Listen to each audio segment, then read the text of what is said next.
Amén. Vamos a tener un momento de oración. Eh, María Luz, ¿nos querés dirigir en la oración? Bueno, Amén.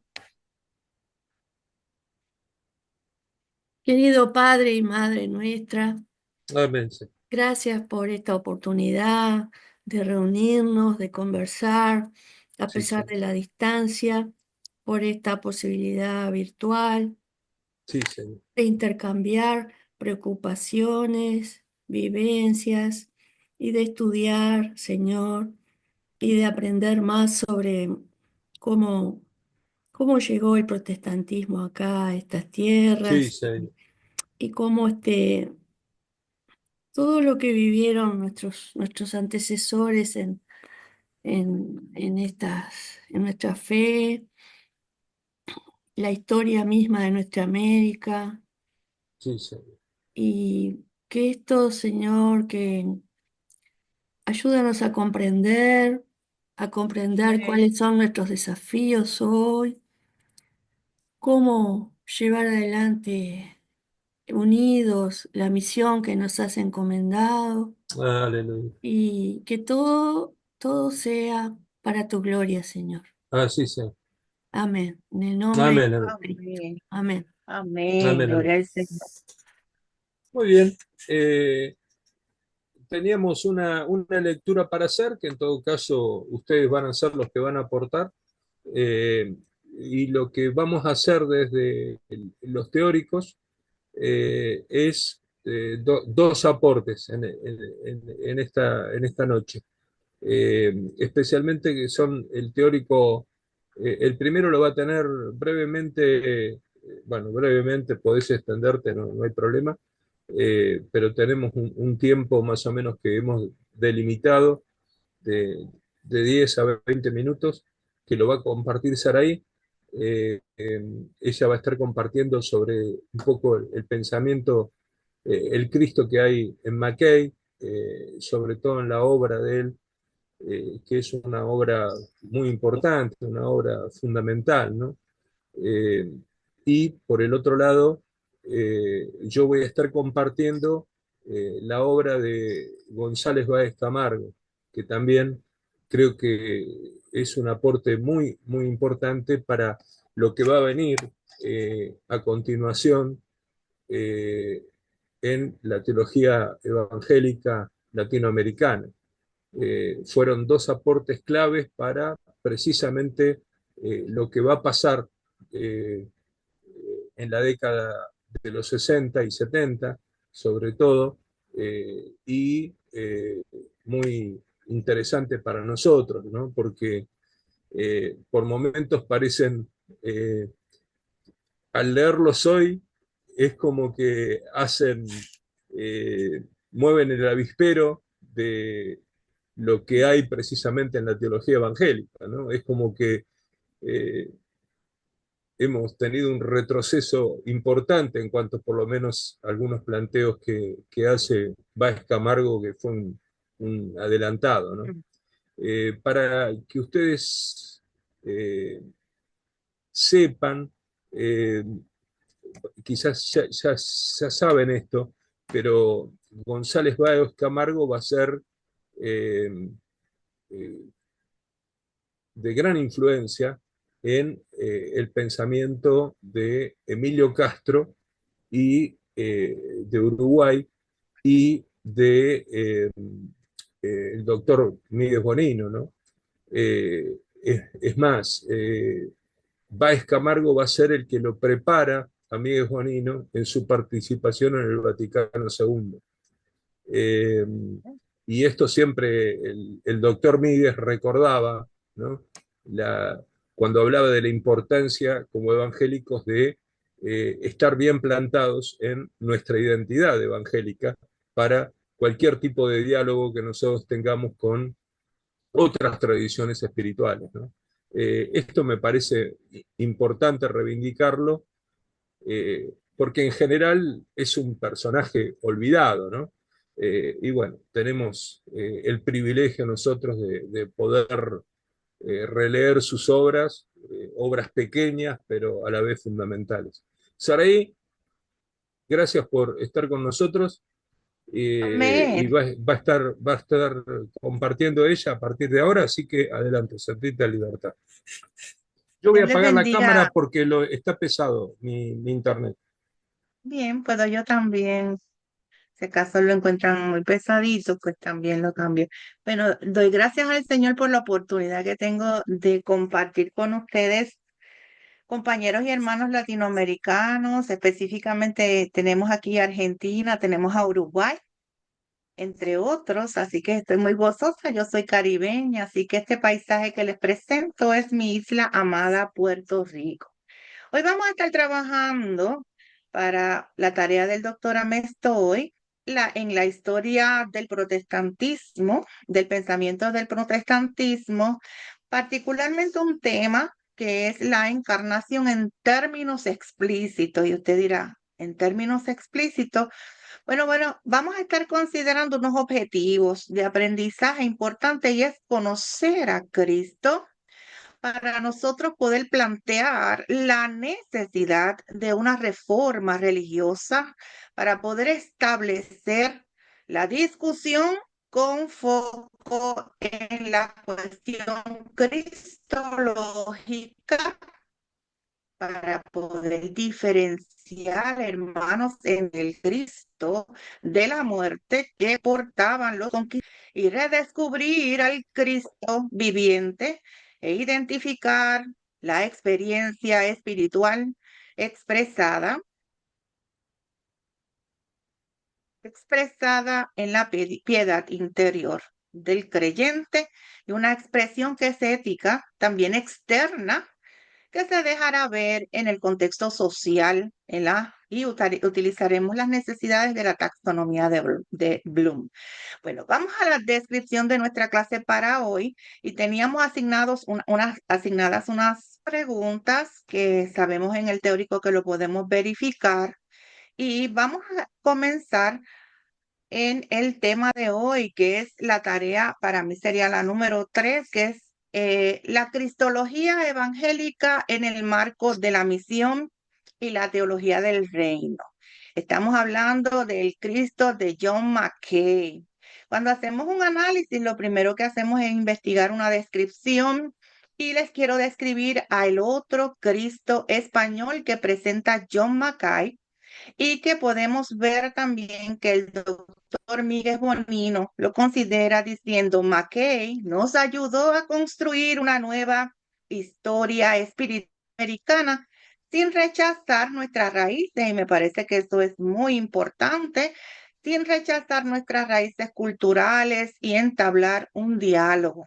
Eso es tan importante hoy día, que podamos alcanzar un diálogo de amor con nuestra cultura sin separarnos de las raíces bíblicas de nuestra fe. Samuel Escobar, por su parte, nos dice que la intención de Mackay, también se le dice Mackay, era misionera en un sentido amplio porque quería anunciar al Cristo verdadero. Una intención que se deja ver cuando el misionero presbiteriano, y nos referimos a Mackay, dice un cierto número de figuras románticas que llevan cada una el nombre de Cristo y en el que se encarnan los ideales particulares de sus varios grupos de admiradores. Han suplantado, hermanos, han suplantado al Cristo verdadero. Así que en realidad tanto el mundo anglosajón como el mundo hispano están abrumados por una necesidad común. ¿Cuál es nuestra necesidad común?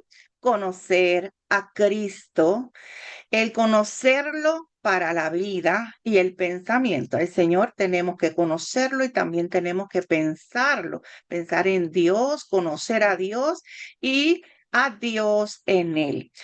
El lugar en que estamos ubicados para esta lectura es la difusión del protestantismo en el continente durante el siglo XX.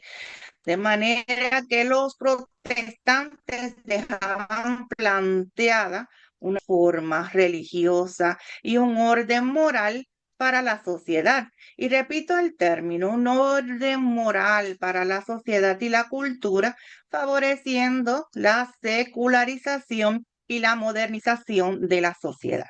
Los actores principales en esta lectura y que vamos a analizar en el día de hoy es a Mackay, que se centraba en establecer la discusión de un foro en la cuestión cristológica. Ese es el tema que él aborda, la cuestión cristológica, y por ello establecía una clara diferenciación entre, y vamos a aprenderla en el día de hoy, el arte que portaban los conquistadores españoles, y todos nos imaginamos esa representación al entrar a nuestro territorio, y el autor entendía que el catolicismo en América Latina, para ser pertinente, pues necesitaba redescubrir al Cristo viviente. De manera que nos han presentado por parte de los españoles a un Cristo muerto. Así que el autor entendía que el catolicismo en América Latina era pertinente y necesitaba redescubrir al Cristo viviente. ¿Qué pasa con Mackay? En el otro Cristo, él habla de que tenía raíces en la Reforma protestante. Nos han mostrado a un Cristo de la muerte, pero él trae en este libro a ese otro Cristo que tiene sus raíces, pero en la Reforma protestante. Para Mackay, la conquista española era moldeado por la orden jesuita que todos conocemos, y la manifiesta intolerancia, como sabemos, que tenían los jesuitas de toda disidencia. Así que nosotros los protestantes estábamos bajo esa persecución en el continente americano. El Cristo vivo que representan los protestantes, que es el Cristo de los reformadores, estuviera vedado. Así que el Ahí desarrollo... paramos, ahí paramos un poquito. Eh, hasta aquí, dos cosas que me parece que son importantes que nosotros prestemos mucha atención en Mackay. Por un lado, el hecho que él plantea hacia adentro del protestantismo, que es el cambio de el discurso anticatólico que tenía el movimiento protestante inspirado por los misioneros. El movimiento protestante había hecho en el siglo XIX, hasta entrado el XX, una que nosotros vimos, por ejemplo, en el Congreso de Panamá, un poco en la encuesta de Speer, que hay un fuerte anticatolicismo centrado en un ataque global al corpus de ideas, de devociones católicas. En cambio, en Mackay aparece una confrontación en los puntos que son centrales con respecto al catolicismo. No es ya el anticatolicismo de contienda, de controversia para ganar almas, sino que hay una discusión en Mackay sobre los puntos centrales de la cuestión cristológica. Y esto me parece que para nosotros es muy importante. ¿Por qué?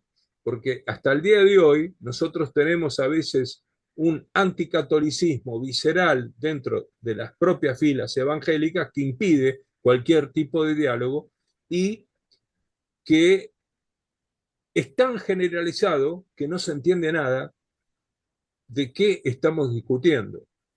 Entonces, uno puede dialogar con otras denominaciones religiosas, incluso con el catolicismo, pero tiene que hacerlo en términos de que sea comprensible el debate. ¿Ok? Y esto es una de las cosas, es uno de los grandes legados que va a plantear John Mackay. Por el otro lado, hay una cosa importante que Saraí está planteando ahora, que es que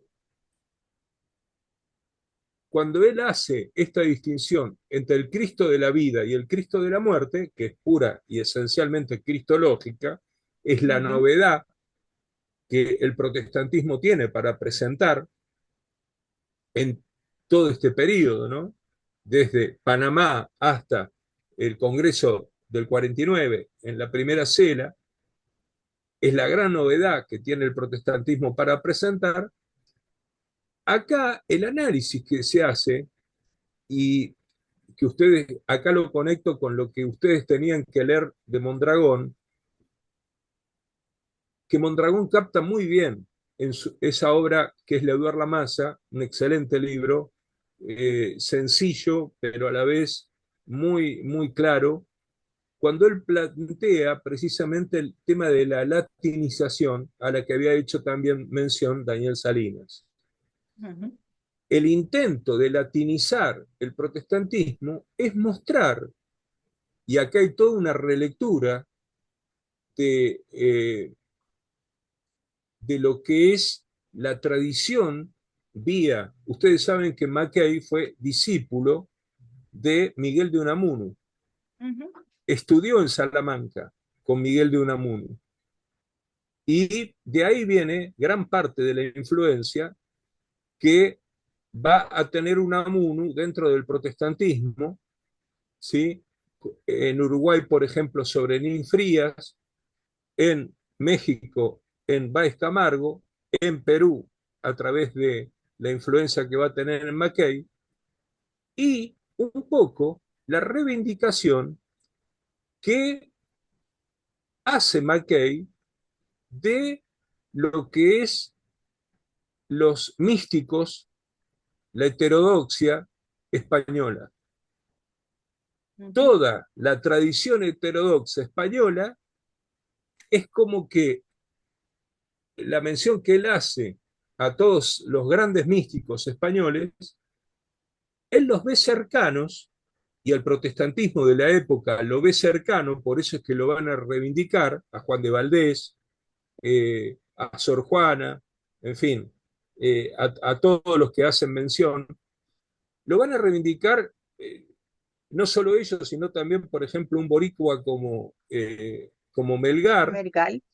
que es otro teórico que ustedes tienen, que lo Ujú. pueden ver ahí y pueden leer sus obras. Y entonces es desde ahí que nosotros tenemos que entender la crítica que Mackay está haciendo de qué cosa, de el aparato inquisitorial y de la teología neotomista católica, neotomista por el momento que él está escribiendo, pero sería el tomismo del Concilio de Trento, que fue el gran defensor de esa teología del Concilio de Trento, va a ser precisamente la orden de San Ignacio de Loyola, la orden jesuítica. Entonces, cuando Jesuita. eh, cuando Mackay está criticando la tradición hispánica, está criticando esa tradición hispánica conservadora, autoritaria, inquisitorial, que fue la que vino a América Latina. Y reivindica como protestante, como heterodoxa, como hoy hablábamos con Sergio, como disidente, ¿no? De ahí viene el título de disidente a la tradición heterodoxa española, que todos los protestantes es la que van a recuperar. Por eso la importancia, ustedes van a ver, Ujú. después lo vamos a ver cuando lleguemos a la biblioteca hispánica que forma Stockwell para América Latina, tiene que ver con la traducción de los textos de los grandes heterodoxos españoles. Esto era para poder conectarlo con la tradición cultural y el mensaje macro que está tratando de explicar Saraí en específico en la cristología. Adelante, Saraí. Amén. Dice también que el desarrollo de dicha piedad y las nuevas ideas que manifestaban eran previsibles que habrían tenido un mismo desenlace de una brecha establecida por la Reforma Protestante. El sismo que está hablando el doctor precisamente en Sudamérica, según McKay, tenía dos características constitutivas con relación al cristianismo. Estaba la falta de una experiencia espiritual en la que nosotros todos los creyentes reconocemos importante, esa experiencia espiritual expresada en la piedad interior del creyente. Eso es una realidad. Sin embargo, también vamos a encontrar una expresión ética externa que se dejará ver en el contexto social. Y definitivamente se manifiesta porque han practicado la religión, pero ¿qué pasa? No la han vivido.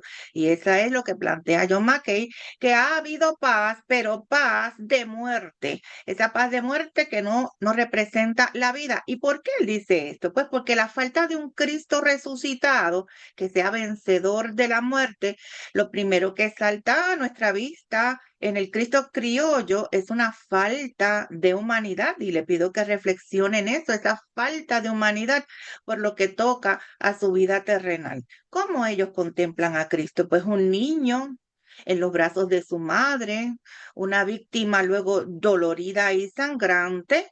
Sin embargo, ¿qué plantea Mackay?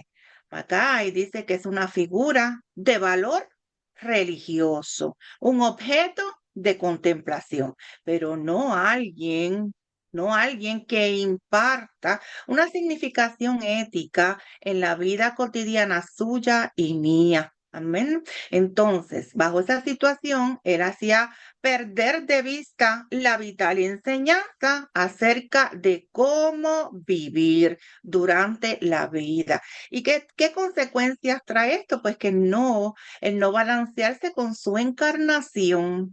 Mackay resaltaba la importancia de la encarnación en términos explícitos, que fue lo primero que le planteé al comenzar esta presentación. La encarnación en términos explícitos, porque Mackay resaltaba la importancia de esa encarnación. ¿Por qué? Porque si no la tenemos presentes, ¿qué vemos? ¿Qué vemos entonces en Jesucristo? Pues vemos al hombre trabajando en el taller del carpintero. Podemos ya entender que el Señor no es solamente un niño en los brazos de su madre, ni una figura crucificada, sangrante y sufriente, sino que podemos ver al hombre trabajando, podemos recibir el Espíritu Santo en las aguas bautismales, podemos ver al hambriento, podemos ver la batalla con el tentador y las tentaciones, podemos ver las buenas nuevas del reino. ¿Para quién? Para los pobres.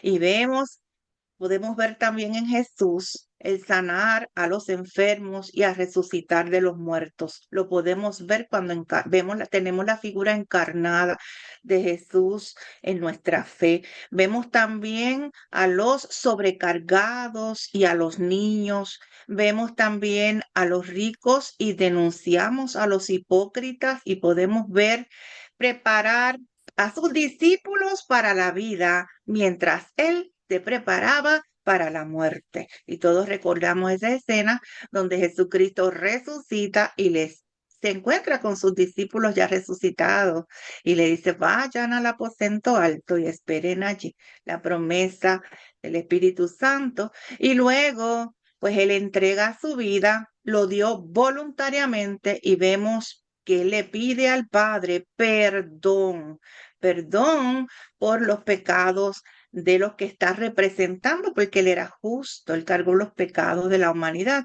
Pero según el doctor Samuel Escobar nos comenta, las devociones populares latinoamericanas confirman la observación de Mackay. Por eso les decía que reflexionáramos en nuestro contexto. Vamos a prestar atención que existe una cristología que es limitada, es excluyente, le falta efectividad. Y Mackay veía un peligro que explicaba muchas realidades de la sociología y la religión imperante en el continente que vivimos en Latinoamérica, de manera que tiene muy poco que ver en materia ética. Entonces se plantea un problema. nos encontramos con el problema de una construcción cristológica en la vida cotidiana de los devotos católicos que era por demás muy deficiente. ¿Y por qué deficiente? Porque se prestaba la manipulación social de la fe. Y eso es peligrosísimo. La manipulación social de la fe de formas exteriores. Pero ¿qué hay de la parte interior que ya habíamos mencionado? ¿Y cuáles son las causas? Pues que la cristología latinoamericana que Mackay analizaba es la ausencia del Cristo resucitado que usted y yo le servimos. No se concibe ni se experimenta en el Cristo católico, no se experimenta su señorío, que es soberano sobre todos los detalles de la existencia suya y mía. Es un rey salvador. Nosotros lo vemos en el protestantismo como un rey salvador que se interesa en usted y en mí, en nosotros. Este Cristo ha perdido prestigio como alguien capaz de ayudar en los asuntos de la vida, y ese es el peligro de todo esto, que pierda la capacidad desde la mirada católica de ayudar en los asuntos de la vida, porque vive en esa exclusión, que solamente lo pueden ver en los brazos de su madre o en la cruz para contemplarlo. Y por lo tanto, aquí es que está el peligro. La gente se allega diariamente a la Virgen porque no ven a un Jesús, a un Cristo, a un Salvador que es pertinente y relevante para su vida. Y así los santos también, para pedirle por las necesidades que tienen en la vida. Y Mackay apunta a desafiar eso.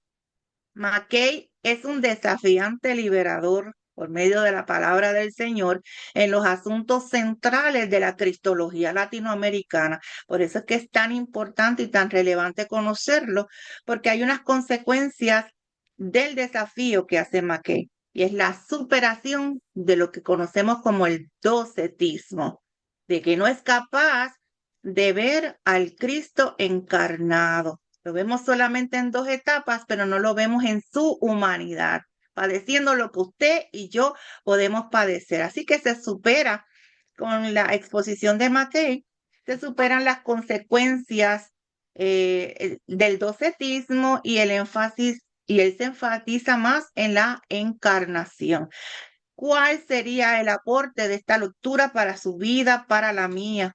Pues una dimensión ética del discipulado, no es solamente la parte espiritual, sino también esa parte externa y ética, la presencia del Cristo vivo, sensible a las necesidades humanas suya y mía, un encuentro en su cercanía por medio de ¿qué? De la piedad, por medio de la piedad, donde podamos ver al prójimo hacia los lados y podamos ver a Dios hacia arriba y podamos unirnos todos en esa unión como iglesia, como cuerpo de Cristo. Así que la presencia del Cristo vivo, sensible a las necesidades tuyas y mías, en un encuentro en su cercanía por medio de la piedad, y verlo también en su dimensión de rey soberano, que es portador de un reino que invitaba ¿a qué? A un diálogo con la cultura que vivimos usted y yo. Eso es algo muy respetuoso de parte de Mackay, y el contexto donde la iglesia realizaba su tarea misionera. Y hay dos comentarios sumamente importantes desde mi mirada de el trabajo de Mackay, y es que John Mackay afirma que los jesuitas, que ya los mencionamos antes, y esa Inquisición apagaron ciertamente las brasas del espíritu reformador, pero es nuestra responsabilidad, la suya y la mía, proseguir hacia adelante. Y vemos el comentario de Justo González cuando nos dice que en referencia al docetismo, llamaba al interior del protestantismo a que usted y yo tomemos conciencia de que habían caído en una cristología docética que les impedía desarrollar una ética social, ese comportamiento con su prójimo que sea adecuado a las necesidades humanas.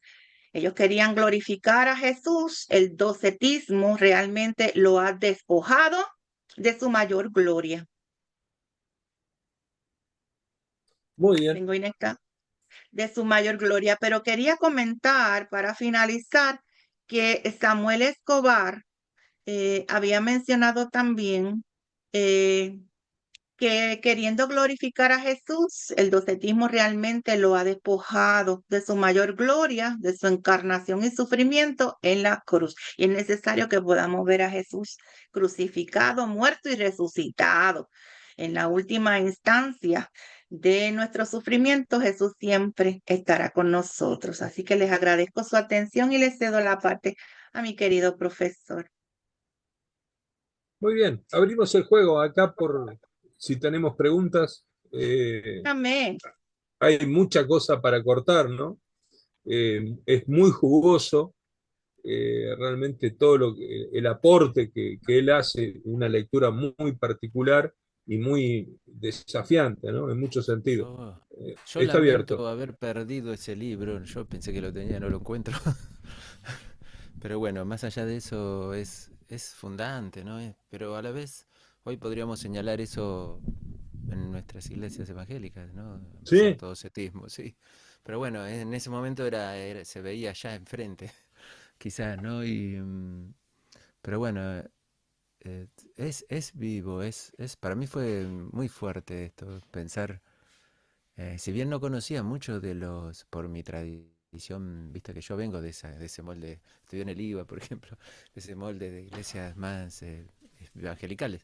Entonces por ahí no conocía mucho de los santos españoles, ¿no? De Sor Juana, ni de Juan. Por eso, pero bueno, me fue mucho más rico pensar que esa fue la reforma en España, un poco que se zafó de la Inquisición por la devoción que generaban, ¿no? Por el contexto.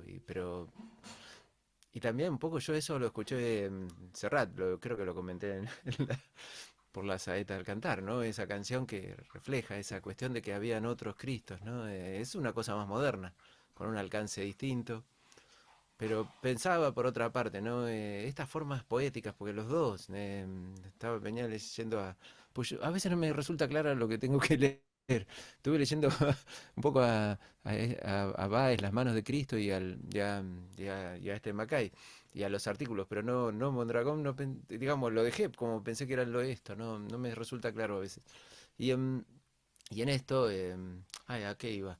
Que los dos lo tienen poético. una forma política que, sí, cierro, que no poética, que quizás hoy en día parece rara, pero nos podemos preguntar cómo podemos presentar esta cuestión, ¿no? ¿Cómo la podemos alzar hoy en día?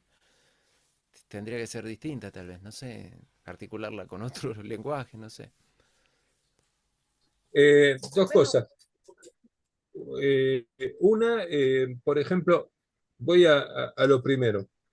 Ustedes en cada clase en el programa tienen una lectura obligatoria.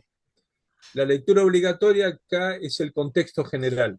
Lo que trato de hacer yo con la lectura general es que ustedes entiendan el contexto general para entender el periodo.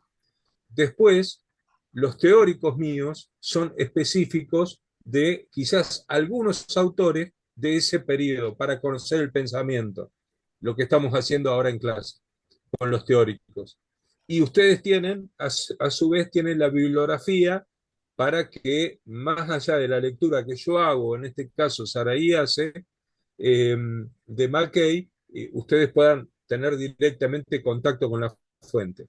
Segundo, un consejo que te doy, Raúl, y a todos, es generalmente estos libros eh, traten de googlearlo en Mercado Libre, porque la gente no tiene ni idea y mm, ustedes en Mercado Libre van a encontrar una cantidad de bibliografía Sí, cierto. impresionante donde van a recuperar, yo les digo, he recuperado, yo tengo en Buenos Aires un estudiante, ex estudiante mío, que él es el que me compra, porque es más barato, lo compra directamente ahí. Es más, yo he conseguido libros para pasar ahí, libros de Puerto Rico en Buenos Aires. Y entonces es impresionante. Tesis doctorales que no las conseguíamos en Puerto Rico, las conseguimos a través de Mercado Libre. Hoy hablábamos con Sergio y conseguimos 2 libros de Bastián por Mercado Libre, ¿no? A 50.000 pesos, una cosa de loco. Eh, es decir, les estoy enseñando por ahí algunos secretos, estos de la investigación de cómo llegar a fuentes primarias Muy como, bien.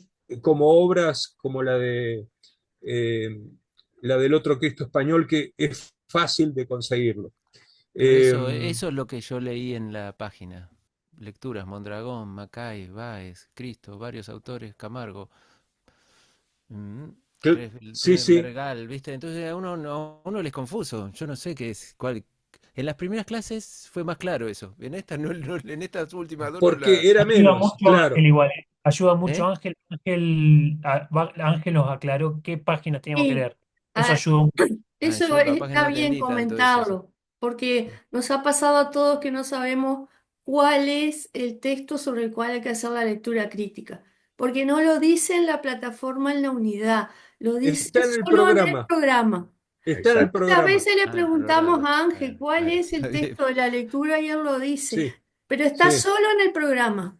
está en el programa. Por eso es Sí, que yo le dije, así la es. primera clase, lean el programa. Eh, ¿Por qué? Porque no hay forma, o sea, después cuando lo han armado la página, ellos siguen el programa, pero no explican lo que está explicado, lo que yo expliqué en la primera clase. Lo que es Perfecto. lectura obligatoria es lo que ustedes tienen que hacer el informe de lectura, sobre la lectura obligatoria, nada más, que generalmente es limitada. Y después, bueno, si pueden leer los teóricos, van a escuchar lo que yo digo. Y si ustedes quieren ir a los autores, tienen a Mackay, tienen a Camargo, tienen las fuentes primarias, ¿no? Pero es lo que dice María Luz, vayan al programa. Y la tercera cosa, en todo caso, de lo que vos planteabas, Raúl, es muy interesante, ¿no? Eh, Esto que vos descubrías, porque la cuestión poética en la forma de escribir. En realidad es como que toda esa generación de autores cristianos escribían y escribían muy bien. Una cosa que se ha perdido, ¿no? De manera notable. Tocaban los sentimientos.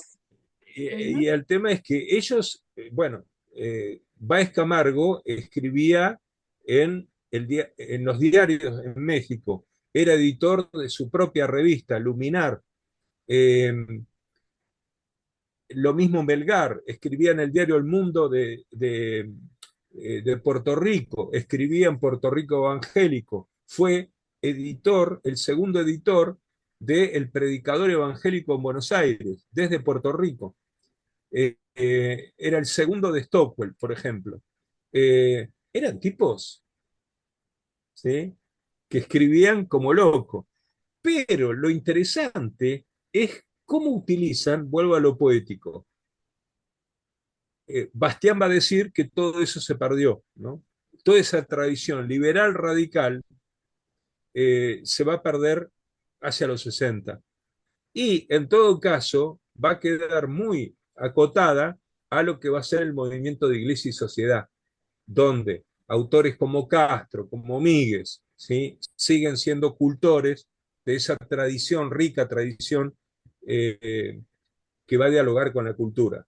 Y el caso más interesante de esto, Raúl, es cómo Rubén Alves, el teólogo brasilero, él recupera el valor que tiene la poética al hacer teología, porque él habla de hacer teología desde lo lúdico, desde Ujú. precisamente para zafar de qué cosa, para poder salirse de el protestantismo de la sana doctrina, de la fría doctrina de la bajada de línea, y entonces desde lo poético eh, hacer críticas furibundas, ¿no? Que de otra manera son imposibles de hacer.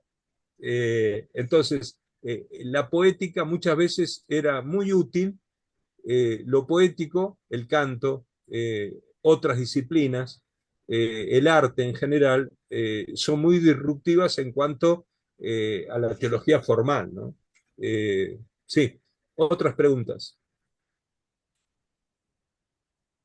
El señor Raúl estaba comentando sobre que él No, se planteaba.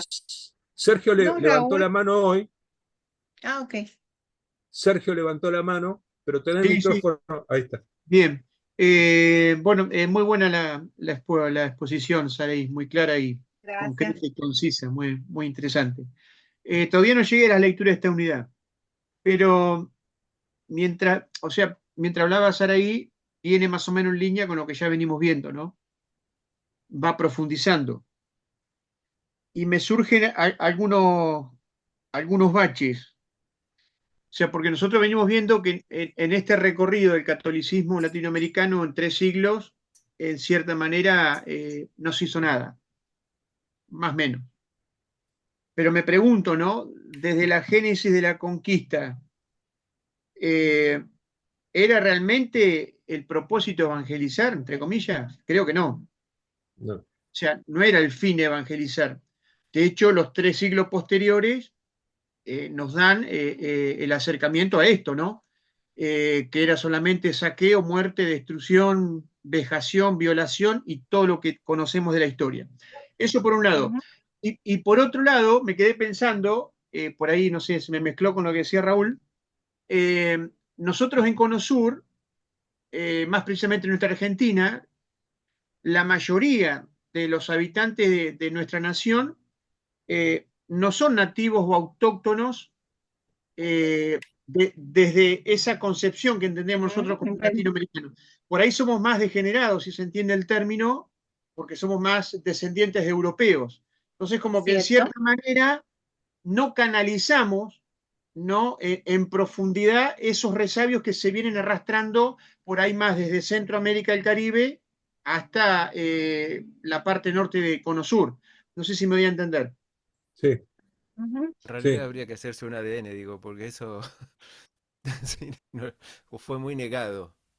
Entonces no, en nuestra tradición argentina se suele decir eso. Yo puedo decir, todos mis abuelos son de Italia. Pero mi mujer, por ejemplo, tiene un abuelo en Mendoza, una abuela que era huarpe. Y eso la familia lo negó por mucho tiempo. Claro, pero por ahí me refiero, La Raúl, identidad a indígena, no, no, identificarnos con eso, a identificarnos como culturalmente, como por ahí se identifica más México, Caribe, Bolivia, Perú, de esa perspectiva. Por ejemplo, Un sí. solo pueblo. mi bisabuelo era siciliano y mi bisabuela Ujú. era española. Y de ahí provengo, ¿no? Lindo. Y creo que también va más a tema, como decía vos, ¿no, Sergio? Más lo cultural, porque, no sé, en mi caso también, mis bisabuelas eran todos de Santiago del Estero, de ahí de los originarios de ahí, y mi abuelo alemán. Pero, pero también es cierto que como en nuestro contexto histórico argentino, o sí, más cono sur, ¿no? En esto de el asesinato de tantas personas autóctonas de Argentina y todo ese contexto, terminó primando nuestra cultura más como europea. Y yo lo veo acá mucho en Colombia.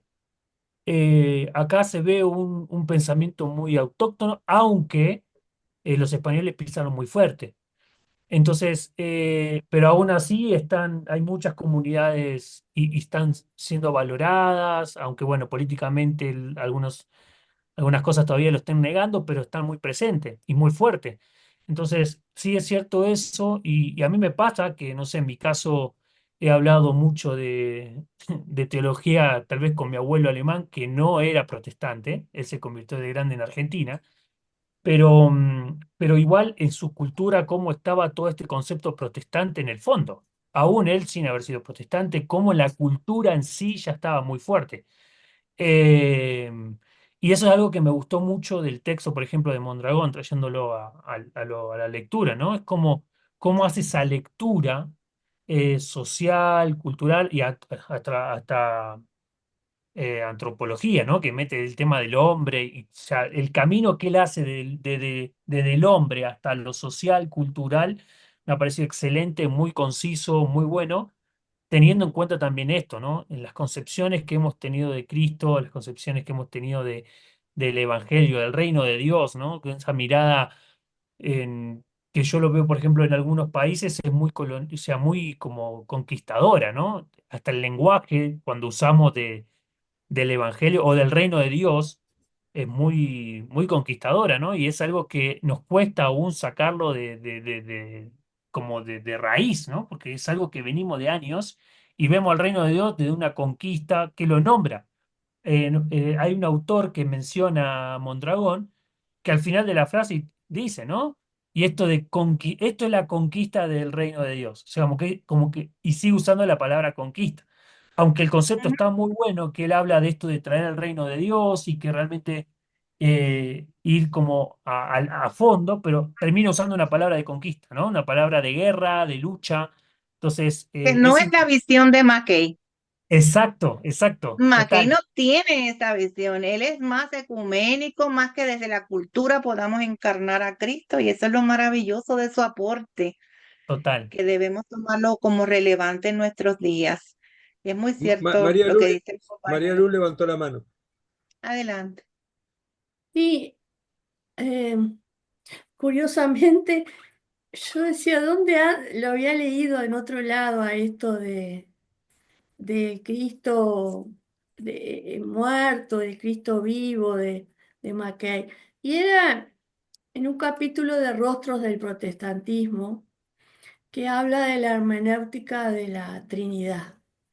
Eh, y que donde se preguntaba en ese pluralismo religioso de inicios del siglo XX, ¿dónde estaba Cristo en las religiones, en los diferentes grupos? Eh,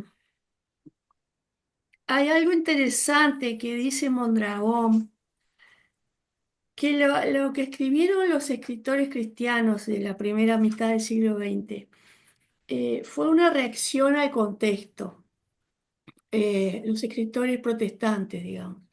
Un poco el contexto ese de intolerancia oficial por el lado católico, de asociación del protestantismo con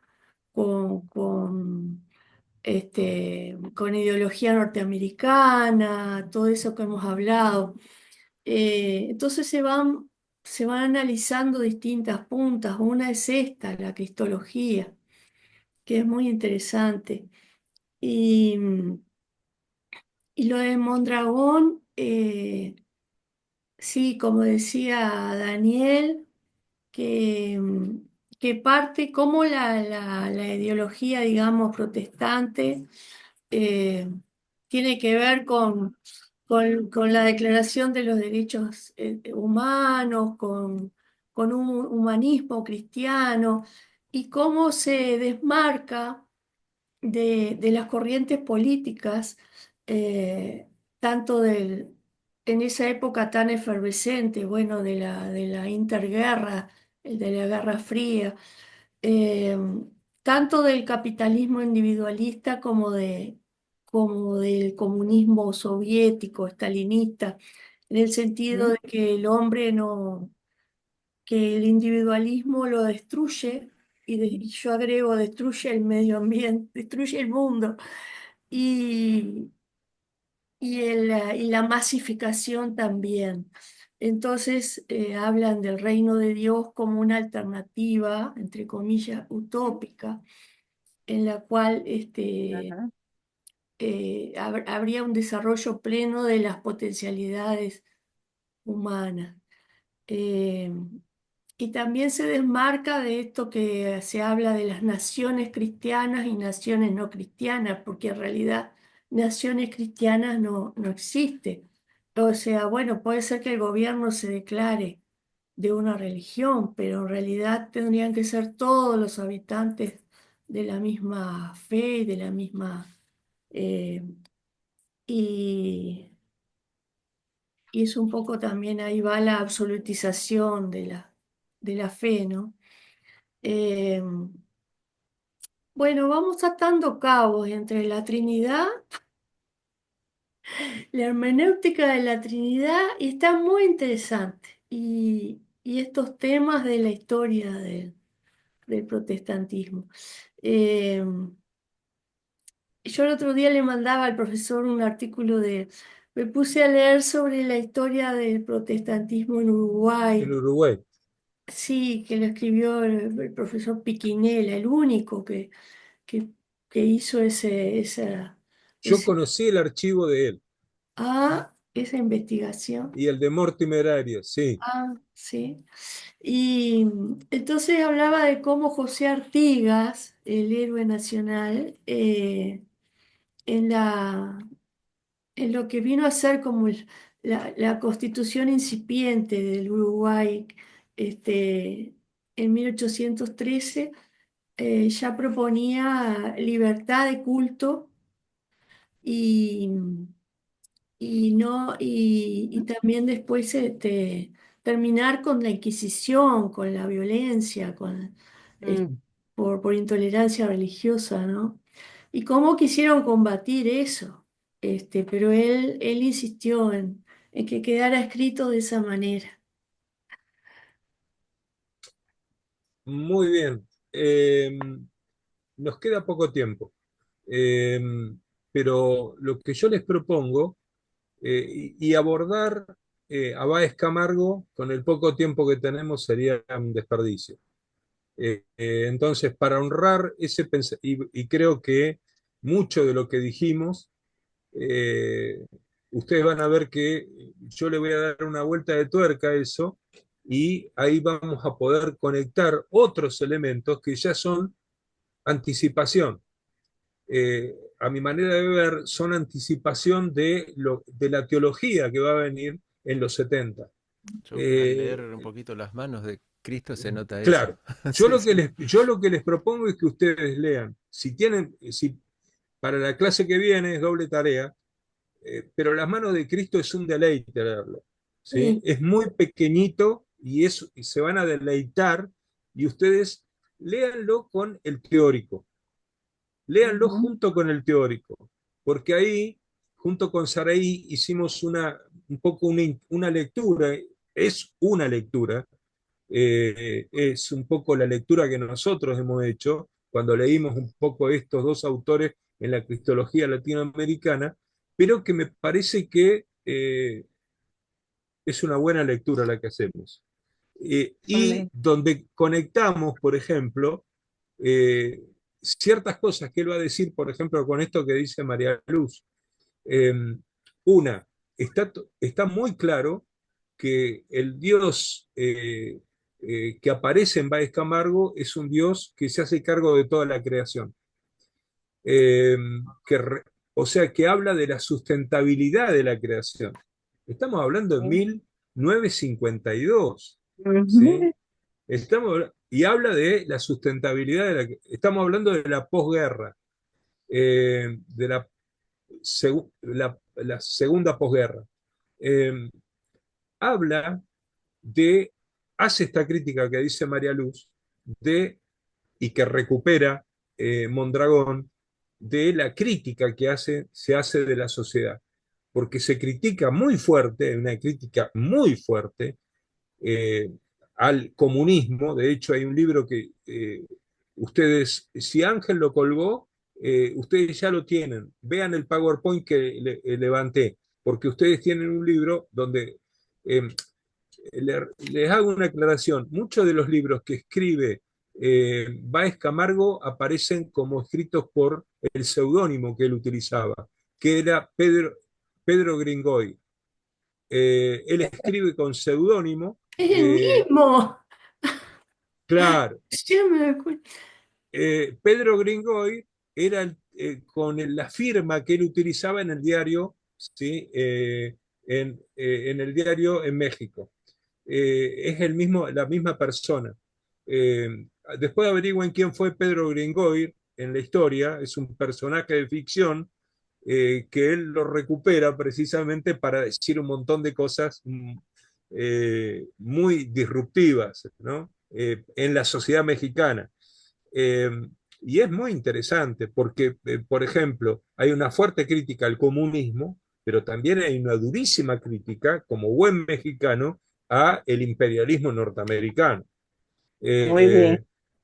Una crítica furibunda, A mí me pareció ¿sí?, al excelente y imperialismo aparte y creo la que el teología. tipo no se queda en el centro, ¿no? Porque él dice, muchos critican porque sos neutro. O sea, él mismo Sí, escribe y dice, no, porque a los que son neutros los critican, pero sí, como no, porque no puede haber una tercera cercana, una tercera abordaje. Entonces, él mismo, porque él tiene esa postura muy de criticar a los dos, y él mismo se pone como neutro. Pero sí, como sí. hablando en tercera persona, yo sé que muchos critican a los neutros porque terminan dándole oportunidad al odio o a las críticas más fuertes o a los opuestos, pero me pareció excelente también, eso es cierto el profe lo que decía. Y se anticipa, él propone, además de un poco lo que dice Mondragón en Leudar la Masa, léanlo, de que ya es una tradición que viene desde mucho antes de que se hablara. Son pioneros de la teología de la liberación, porque hablan de la Ujú. opción preferencial de los pobres 30 años antes, ¿sí? 30 años antes. Entonces tenemos a McKay, tenemos a Báez Camargo, tenemos, ¿sí?, a Alberto Rembao, que van a estar hablando de esto mucho tiempo antes de la importancia que tienen los pobres dentro del ministerio de Jesús. Eh, y es muy interesante también otra beta que va a hacer mucho ruido a posteriori, pero él habla de que el camino no es la violencia. En la posguerra, ¿sí?, es muy interesante que él habla de la importancia de crear una fraternidad universal Ujú. y crear una fraternidad universal que no esté comandada ni por el pensamiento totalitario y autoritario comunista, ni por el pensamiento imperialista, Imperialismo. que Ujú. es imposible, dice él, que genere unidad porque pisotea siempre la libertad. Y esto como mexicano es genial. ¿Por qué? Porque precisamente la historia mexicana está precisamente en nombre de la libertad. Estados es una crítica que le hace al imperio notable, ¿no? Y yo creo que nos Y muy hace a nosotros, necesaria. nos hace un aporte a nosotros. Ujú. Yo digo, bueno, yo me deleito en estos autores, aunque parezcan viejos, eh, porque tienen una actualidad y tienen una capacidad de decir cosas que ni hoy los más progresistas teólogos latinoamericanos están diciendo. Exacto. Es como que están acobardados, ¿no? Sí. Sí, hay como que también me parece. Mi protesta, por ejemplo, es lo que yo les planteé en el seminario y les planteo acá. Es, digo, tenemos una tan rica tradición. Y por ejemplo, yo no soy teólogo sistemático. Lo mío siempre ha sido la historia. Pero a mí me amotina, me revela el que Mígas Bonino en el año 95 planteó 30 preguntas en el libro y ningún teólogo se haya levantado a reinstalar estos debates y nos hemos dejado pisotear por teologías fundamentalistas, literalistas, que bueno, que están llevando el mundo a esto, a que eh, en, ante el triunfo de Trump, los pastores evangélicos canten Mi corazón entona la canción, ¿no? Es para pegarse un tiro, más o menos. ¿Por qué? Porque eso se replica en América Latina, eso se Ujú. replica en América Latina. Los pastores de Asiera acá en Argentina van a hacer exactamente lo mismo, ¿se entiende? Entonces, porque tienen ese pensamiento y me parece que es lamentable. Muy Pero bueno, lamentable, y máxime cuando el mismo Trump utiliza la Biblia como correcto, esa presentación. Yo voy a hacer cumplir esta Biblia, correcto, pero para razones correcto. políticas de dominio finalmente. Sí, Bueno, en Mackay, en Baez Camargo, estén atentos a esto. Él escribe, él es el redactor del texto de La Habana, del Congreso de La Habana, eh, y él habla del Cristo de los Evangelios. Y Amén. después, yo lo que digo es que hay todo un peregrinar hasta el Cristo de las manos. Hay una evolución notable entre el Cristo de los Evangelios, que lo define clásicamente protestante, de la vieja escuela, y hay un salto al Cristo de las manos que es muy crítico, ¿no? Sí, Sergio, querido. Sí, me van a odiar por esto. ¿Cuál es su lectura, no presente, sino a posteriori, en cuanto a todo esto que venimos tratando? Usted, o sea, me refiero a su lectura porque usted por ahí obviamente tiene más análisis, ha leído mucho más. Recién hablaba de Bonino, etcétera, etcétera. Pero ¿cuál es su futuro, su pensar a un futuro inmediato en respecto a todo esto? ¿Cómo viene desenvolviéndose el mundo? Las políticas de derecha, ahora leí ayer, por ejemplo, Bolsonaro ya le está tocando timbre a Trump para que lo reivindiquen. ¿Cuál es su lectura respecto a todo esto? Yo creo que el mundo, o sea, el neoliberal, a ver, yo parto de esta lectura, yo parto de una lectura histórica, ¿no? Sociológica, si se quiere. Eh, Porque estoy seguro de que la lectura teológica la tengo hecha, ¿no? O sea, esa tarea la tengo hecha. Entonces, mi punto de partida es ver lo que pasa en la sociedad. Lo que pasa en la sociedad es, vamos hacia esta derechización, vamos, donde lo que domina es, y hay que estudiarlo en profundidad, la ideología neoliberal de, y hay que estudiar la economía, del mercado total, eh, que va a intentar, ¿sí? Precisamente lograr una hegemonía completa. Esto Sí. nunca, esto nunca va a dar resultado. Eh, Esto no va a resultar. ¿Por qué? Porque siempre va a haber mensajes disruptivos. Mientras que el imperio va a preponderar con esto, yo creo que la función del evangelio, y eso Amén. conduce a, eso va a funcionar, o sea, y en torno de eso, de la ideología neoliberal y del Dios mercado, van a haber evangélicos o cristianos funcionales con ese discurso de cristiandad. Eso es cristiandad. Bueno, en las antípodas de eso estoy yo. O deberíamos estar nosotros. Eso es lo que tengo claro. Entonces, yo rompo, o sea, yo lo que digo es, a nivel de lo macro social, de lo que se trata de construir es una sociedad transcapitalista. No hay solución dentro del capitalismo. Dentro del capitalismo, y no estoy hablando del socialismo, estoy pensando de hablar otra sociedad, de una sociedad superadora del capitalismo, creo que podemos pensar un mundo sustentable, un mundo tolerante, un mundo amplio, un mundo que encarne los valores Amén. del Evangelio. Y Amén. entonces, si yo tengo el proyecto histórico de crear, como crearon los protestantes en el siglo XIX, una sociedad, o sea, trabajaron por una sociedad que era establecer una brecha contraria a la sociedad colonial, hoy digo, Ajá. tenemos la posibilidad de construir una sociedad que sea superadora de lo neocolonial, ¿sí? Eso es. De la tradición neocolonial. Entonces, hay que Sí, señor. animarse a pensar un proyecto social de ese tipo, porque entonces hay un proyecto social y al proyecto social nosotros le, o sea, podemos definir nuestra misión como iglesia, porque es ir en contra de la corriente de eso. Y entonces, el saber que yo tengo una misión específica en contra de ese sistema, para ser fiel al Evangelio, porque de eso se trata, es que yo voy a elegir, ¿sí? lo que creo que Jesús eligió, que es los márgenes de la sociedad.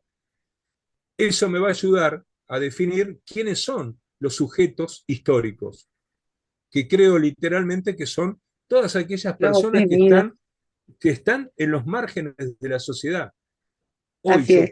Hoy yo creo que Jesús optaría por los que están en los pobres, por los locos, por las prostitutas, por los LGBT lesbianas, ¿sí? Estaría ahí y yo estoy ahí. No me importa que me digan lo que me digan, yo estoy ahí, ¿sí? Por bajo cabeza dura, no sé por qué será, por evangélico a full, radical, pero yo estoy ahí.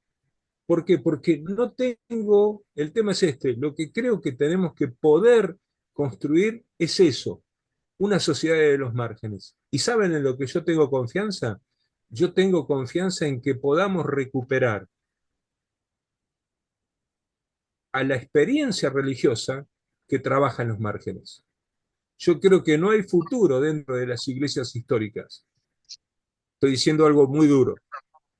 Ujú. Lo digo en UCEL, espero que se lo banquen, espero que me banquen decir esto, pero, o sea, Fabián Rey lo sabe, Daniel Bruno lo sabe, saben cómo pienso. Yo me fui de una iglesia histórica, definitivamente, yo me fui de una iglesia histórica. ¿Por qué? Porque para mí la historia pasa por aquellos diques de esperanza que está construyendo Amén. el pentecostalismo en los sectores populares. Yo soy, eh, soy carismático, eh, soy, tengo mucha empatía con una teología del cuerpo, de la libre expresión del cuerpo, eh, no sé, me gusta pensar en los términos poéticos de Rubén Alves, eh, y creo que hay que pelearle la batalla. Si bien mucho del pentecostalismo está siendo cooptado por el neopentecostalismo o por el pentecostalismo Cierto. independiente, para ser funcional al neoliberalismo, yo creo que hay que trabajar fuerte en el proceso educativo de esas iglesias que están en los márgenes del pentecostalismo para precisamente meterle, ayudar, contribuir al proceso educativo de pensar, de que ellos piensen su propia teología, construyendo un nuevo paradigma para la misión. Amén. Eso es más o Amén. menos, eso, bueno, en una síntesis apretada, lo que pienso. Es una cantidad de factores, bueno, pero Ahí estás, ecuménico, universalista. Porque yo creo también hay que visualizar las nuevas generaciones, el legado que les va a quedar ahí. Claro. Y La como ya, historia va progresando. perdón por extenderme, ya lo hemos visto, se va pagando cada vez más, ¿no? Entonces por ahí es media capciosa mi pregunta, pero apunta a todo esto, las nuevas generaciones, los márgenes. Estoy totalmente de acuerdo en lo que ha expresado, profesor. sí, sí. Pero bueno, creo que lo que pasa es Sergio, que lo que uno se va, lo que pasa es que la presión es muy fuerte. Lo vamos a ver en el seminario de articulación. La lectura que yo les di para el seminario de articulación de Hinkelhammer, léanla. Es una lectura que no tiene desperdicio lo que dice Hinkelhammer. Y que yo digo, yo eso lo leí cuando estaba en el seminario. ¿Sí? Digo, ¿fui el único que lo leyó? ¿Sí? No, no fui el único que lo leyó, pero es como que los otros de mi generación, han metido violín en bolsa. ¿Sí? O sea, son funcionales a la teología dominante. Entonces se dedican al Facebook, se dedican a Instagram y ahí cualquiera comenta. Hay que investigar, bueno, ustedes saben lo que yo hago. Hay que producir, hay que armar lío, pero que tenga realmente sustento académico, ¿no? Eh, no solo, acá no se trata de poner like, Sí. no, no va por ahí. Eso es fácil. María Luz, perdona, adelante. no, no, me interesaba saber si Sergio ha podido compartir esa visión con tu grupo. Yo estoy en la misma postura del profesor, soy un disidente dentro de Sí, la pero denominación que también es tradicional de más de 120 años, ¿no? sí, Y norteamericana. Pero a mí dentro, yo tengo, perdón por extenderme, mi rango ministerial es obispo ordenado, o sea, claro, tengo una credencial internacional. Y dentro de la pastoral a nivel nacional, yo tengo un cargo y una función. Y para los que siempre me escuchan, a mí me apodaron el talibán, ¿no? Dentro de mis compañeros pastores. Y es muy cierto lo que dice el profesor, ¿no? Porque todo el mundo trata de congraciarse con la realidad política, social, el estatus, de arriba las bajadas de líneas que no estudien, no estudien, no estudien. Pero la persona que te dice que no estudies tiene un título de doctorado. Entonces no es congruente una situación con otra, y de ahí para abajo. Entonces, mi mensaje es este, o sea, tal cual me presento ante ustedes, es el mismo mensaje que transmito y estoy totalmente de acuerdo, si no, no estaría en este ámbito, ¿no? Yo creo que el metodismo, la teología de la liberación y todo esto me ha dado respuestas a tantas preguntas que durante décadas nunca encontré. Cuando las hacía, nunca las encontré. O sea, ¿por qué? Porque las buscaba por un lado equivocado, la buscaba por el lado incorrecto. Entonces, cuando empecé a consumir todo este tipo, entre comillas, de lectura, autores, clases, charlas y lo que se comparte comúnmente, es como decir, respondían las preguntas que sin yo saber por qué respondía de la misma forma y manera, no sé si se entiende. Es como que, es como que hubiera sido la reencarnación de algo, ¿no? Al cual lo que encontré en este espacio respondía a las preguntas como yo las respondía sin saberlas, de dónde las sacaba, no tenía el contexto. Así que también vengo haciendo un trabajo ahí, entre comillas, y bueno, me tienen que soportar. Pero Sergio, tiene que escribir, Sergio. gracias a Dios también el pentecostalismo que yo represento, que es fundamentalista, radical, ha tenido mucho cambio, ha tenido mucho cambio. Y se ha ayornado mucho más a lo presente, ¿no? Entonces, eso también lo veo como un punto favorable, Bueno, dentro de todo, ¿no? Claro, Perdón por extenderme. No, muy bien. sí. no, es muy Eh, interesante, hay que compartirlo, por eso estamos acá. eh, Amén. eh, bueno, creo que ha sido para mí muy rico. Traten de poder avanzar en la unidad siguiente, a ver, para que no se nos ate la rama, o por lo menos para no, está bien. clarificarle acá Yo me había a, olvidado. a- No, no solo me había a- olvidado, sino que tenía dos versiones en la carpeta de programa. Recién tiré una que decía otra cosa. para la clase que viene. Estamos en unidad 5. Entonces, ahí ustedes tienen una lectura. La lectura obligatoria para la clase que viene es Jean-Pierre Bastián, página 196 a 213. Está bien, está bien. Jean-Pierre Bastián, Ya ahí lo vi Historia yo. del Protestantismo, 196 a 213. Sin embargo, yo voy a comenzar la clase que viene, plan de clase, lo armé ahora, voy a empezar con Báez Camargo, las manos, Claro. si pueden leer las manos, y el teórico lo leen, y entonces ya vienen preparados y le agregan la lectura de Bastián. Yo voy a estar hablando de el aporte que hizo el teórico 5, el aporte de Stockwell. Está bueno. ¿Sí? Entonces ahí vamos a ver cómo hay una continuidad de lo que va a venir a continuación. Está todo más o menos concatenado, ¿no? Sí. Bien. Lindo. Sí. A mí me molesta en lo personal algo, ¿no? O sea que justo este bimestre se juntaron las tres materias con mucho contenido de bibliografía. Eh, Ajá. Me molesta en lo personal no Y poder hacer apurarse un poquito. uso y abuso de toda la bibliografía. Entonces tengo que Claro. ir buscando obligadamente para poder llegar, pero me quedo que voy a necesitar una vida más para poder leer todo lo que quiero leer, ¿no?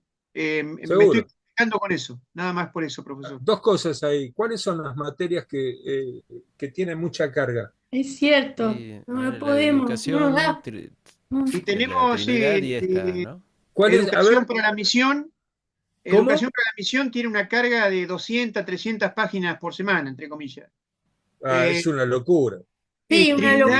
Trinidad Trinidad, estamos terminando, que no tiene también. mucha carga de lectura, pero son esas lecturas que hay que leerlas en cámara lenta. Densa.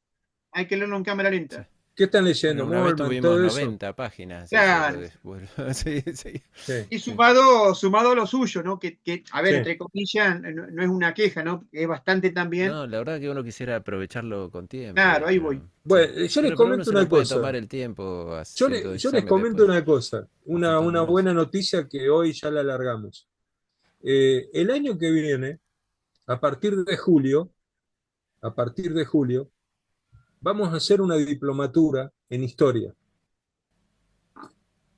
donde, no, no, la vamos a hacer, o sea, Vaya. me la aprobaron en UCEL, es una diplomatura que le vamos a meter otro día de la semana, esto que el otro, y donde vamos a estudiar historia nada más. Esto que estamos viendo, pero de a poquito. ¿Qué periodos? No, vamos a tomar desde el siglo XIX hasta ahora. Ah, perfecto, muy bueno. Sí.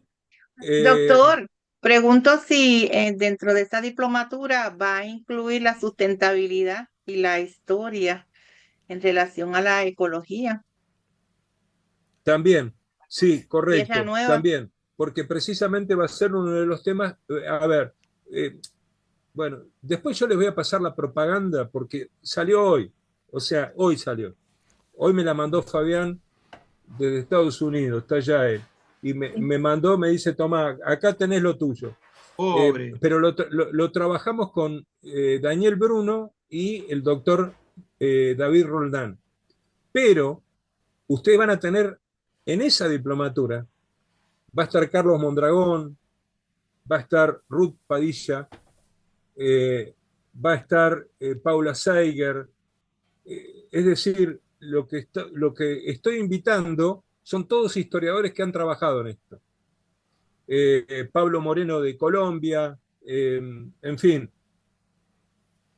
los mejores historiadores que hay hasta el día de hoy que están produciendo van a estar por ahí dando clases magistrales. La estructura general se la doy yo junto con Daniel Bruno y David Roldán, pero va a haber un montón de historiadoras e historiadores que van a estar contribuyendo con esta cátedra. La idea es poder hacer una cátedra del pensamiento evangélico latinoamericano, ¿no? A partir de una lectura histórica, o sea, qué es lo que podemos hacer, pero donde vamos a tomar desde las misiones protestantes en el siglo XIX hasta el neoliberalismo actual. Eh, Pensar la teología en el marco del neoliberalismo actual. En el Facebook mío, hoy yo puse la propaganda. Ahí ustedes pueden ver y después ya van a tener por UCEL, Seguro. porque, bueno, UCEL seguramente lo va a propagandear, No, pero no, no, sí. empieza en julio del 25, de julio a noviembre del 25. Pero bueno, les digo, porque por ahí, para que no se desesperen, Está bien. 4 meses son. 5, julio, Bastante. agosto, sí, 5 meses. Son 5 materias, una cada mes, Perfecto. una cada mes, con 2 horas por lo que estamos teniendo, o sea, le agregamos un montón de horas. Sí. O sea, Qué bueno, hacemos esto en 5 meses claro, es otra cosa. y con un Ujú. montón de voces. Es decir, que no va a haber solamente una, sino que va a estar bueno para Claro. pensarlo. Así que ahí yo lo que les pido es que nos den una mano invitando a gente que le puede interesar Claro. eso, ¿no? Ujú. Sí. Eso es lo que les voy a pedir, que nos ayuden a, sobre todo, a mí lo que me interesa es esto, líderes, chicos más jóvenes que no conocen de esto, líderes que ustedes conocen que se están formando, gente que está en los márgenes. Eh, la idea es que le vamos a poner un precio bien barato, cosa de poder difundirlo, por lo menos esa fue la promesa. Fue un poco la condición que yo puse. No se les Sí, ocurra pedir $100 afuera porque le echan fría a la gente. hay que tener Eh, coherencia con los marginados también, Correcto, con los demás. correcto. Y la idea mía, ¿por qué invitamos a profesores de Colombia, de Brasil, de Costa Rica? Bueno, tengo todo el mapa. Eh, Porque la idea es que podamos pensarlo desde diferentes espacios regionales. ¿Por qué? Porque si no esto se puede volver algo muy rioplatense y perdemos de vista la mirada, por ejemplo, muy importante que tiene México en todo esto, o que tiene Perú, la región andina, ¿no? Que son otras culturas, es otro tema. El Sí, Caribe. Gracias, Saraí. Muy bueno. se lo voy tirando, pero tenemos tiempo, así que no hay drama. Muy Bueno, pues bueno. ya corremos con un poquito de ventaja. Corren con ventaja. Ay, sí. En el Facebook está, pero después se los mando. Bien, bien. Bueno, Bueno, muchas Bendiciones. gracias. Gracias. Gracias, Gracias. gracias Gracias, Ángel. gracias a todos. De Gracias nada. Dios le Angelito. Y bendiga. bueno, Saraí, tu Che, oren propuesta. mañana por Ángel, Gracias, que de Raúl. mañana le sacan los puntos a Ángel Bien. Ah, de la Ay, operación. mirá, Así que vamos a estar orando operado Cuídate, el Ángel. por la vida de Ángel para que el Señor haga la obra en él. Amén. Amén. Muchas Te gracias. queremos mucho, Ángel. Te Amén. mandamos un abrazo. Totalmente, abrazo. querido. Ah. Chao. Chao, chao. Hasta luego.